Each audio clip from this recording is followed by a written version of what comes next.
ब्रह्म बाथौ आश्रम मन्दिराव हाग्रामा महिलारिनि आगान।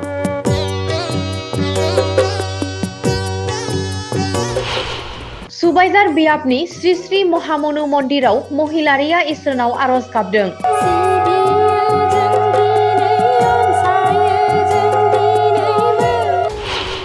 बिटिसिनि बारग' शिब हाग्रामा महिलारिया दिनै गोसोखौ गोजोननाय मोन्दों। हाग्रामा महिलारिया ब्रह्म बाथौ आश्रम मन्दिराव फैनानै गोजोननाय मोन्दों।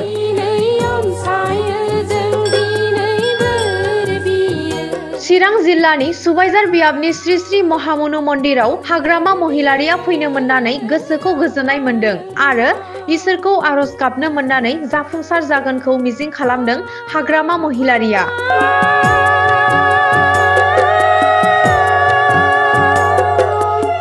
बिटिसिआव जेसेबां हारि माहारि दं गासैबो खौसेयै थानो मोननांगौ, गोजोनै लाखिनो नांगौ आरो ओनसोलखौ जौगानाय नांगौ।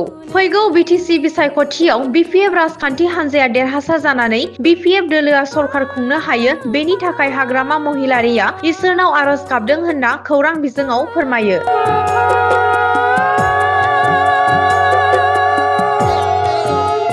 আজি মই খুব ভাল লাগিছে মনটো।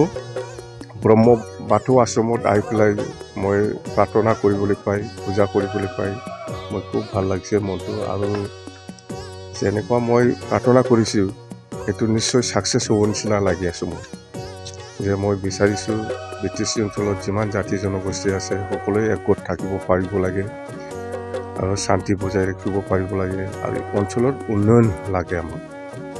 আৰু আগন্তুক নিৰ্বাচনত বিপিএফ দলে যাতে চৰকাৰ গঠন কৰিব পৰাকৈ মেজৰিটি আহে তাৰ কাৰণে মই প্ৰাৰ্থনা কৰিছোঁ আৰু বিৰাট ভাল ছাকচেছ।